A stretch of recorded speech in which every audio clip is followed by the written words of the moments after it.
जय माता दी। राधे राधे। आप सभी दर्शकों को छठ महापर्व की हार्दिक शुभकामनाएं। आइए सुनते हैं छठ पूजा में सूर्य देव और छठी मैया की पूजा, सूर्य को जल देने का महत्व। कार्तिक मास की शुक्ल पक्ष की चतुर्थी तिथि पर नहाय खाए के साथ छठ महापर्व का आरंभ हो जाता है और अगले 4 दिनों तक इसकी धूम रहती है। इस व्रत को संतान प्राप्ति और उनकी लंबी उम्र की कामना के लिए किया जाता है। छठ पर्व के दूसरे दिन खरना, तीसरे दिन अस्ताचलगामी सूर्य को अर्घ्य दिया जाता है और चौथे दिन उगते सूर्य को अर्घ्य दिया जाता है। इसके साथ चौथे दिन के अर्घ्य के साथ व्रत का पारण किया जाता है। इस व्रत में भगवान सूर्य और छठी मैया की पूजा की जाती है और स्त्री और पुरुष दोनों ही इस व्रत को कर सकते हैं। आइए जानते हैं कि छठ महापर्व में आखिर सूर्य देव और छठी मैया की पूजा क्यों की जाती है। धार्मिक मान्यता के अनुसार छठी मैया ब्रह्मा जी की मानस पुत्री और सूर्य देव की बहन है। ब्रह्मा जी जब सृष्टि की रचना कर रहे थे तब उन्होंने अपने आप को 2 भागों में बांट दिया था। ब्रह्मा जी का दायां भाग पुरुष और बायां भाग प्रकृति के रूप में सामने आया।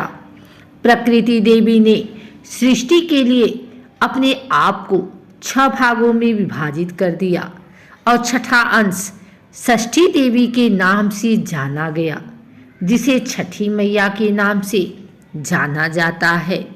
छठी मैया बच्चों की सुरक्षा, आरोग्य और सफलता का आशीर्वाद देती हैं। जब बच्चे का जन्म होता है तब छठवें दिन इन्हीं मैया की पूजा की जाती है। पौराणिक कथा के अनुसार महाभारत काल में जब अभिमन्यु की पत्नी उत्तरा के गर्भ में पल रहे बच्चे का वध कर दिया था, तब भगवान कृष्ण ने उत्तरा को षष्ठी का व्रत रखने की सलाह दी थी। इसलिए कमर तक जल में रहती हैं व्रती।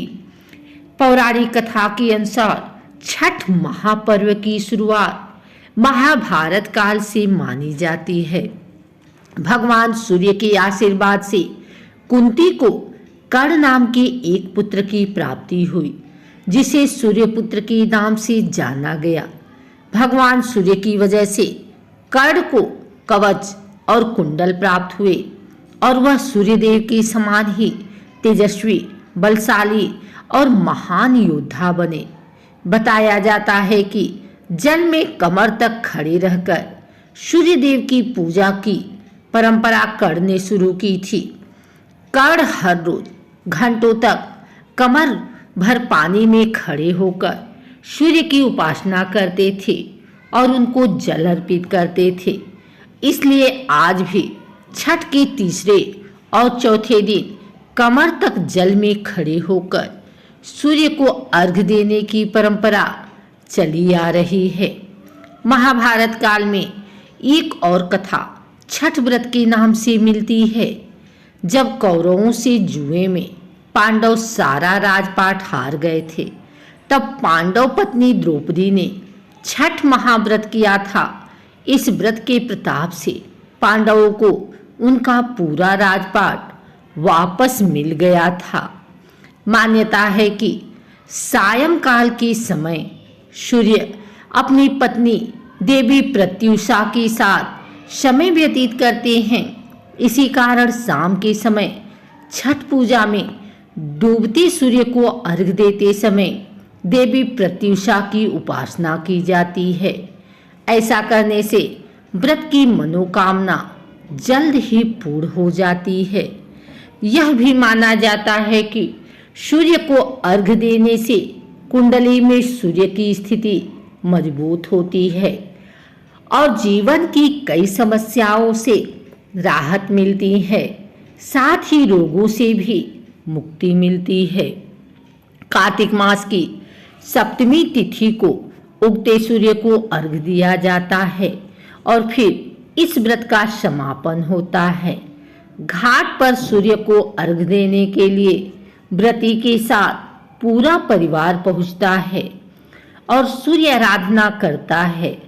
अर्घ्य में लोग सूर्य देवता को जल और दूध अर्पित करते हैं। इसके बाद चीनी और नींबू का शरबत पीकर अपना व्रत तोड़ते हैं, फिर अन्न ग्रहण करती हैं। सूर्य न केवल हमको बल्कि पूरे ब्रह्मांड को ऊर्जा प्रदान करते हैं और पृथ्वी पर जीवन का आधार भी सूर्य ही है। सूर्य को जल देने से कई फायदे होते हैं। केवल छठ ही नहीं बल्कि प्राचीन काल से ही लोग तालाबों या नदी में स्नान करते समय सूर्य देवता को अर्घ्य देते आ रहे हैं। माना जाता है कि सूर्य को जल देने से सौभाग्य बना रहता है। सूर्य को निडर और निर्भीक ग्रह माना गया है और इसी आधार पर सूर्य को अर्घ्य देने वाले व्यक्ति को भी यह गुण प्राप्त होते हैं। साथ ही कुंडली में भी सूर्य की स्थिति मजबूत होती है और शनि की बुरी दृष्टि का प्रभाव भी कम होता है। सूर्य देव को जल देने से इसका असर हमारी बुद्धि पर पड़ता है और मान सम्मान के साथ आर्थिक वृद्धि भी होती है। अगर आपको हमारी वीडियो अच्छी लगी हो तो इसे लाइक करें, कमेंट करें, शेयर करें। हमारे चैनल को सब्सक्राइब करके बेल नोटिफिकेशन ऑल पर सेट कर लें ताकि आगे आने वाली वीडियो सबसे पहले आप तक पहुंच सके। धन्यवाद।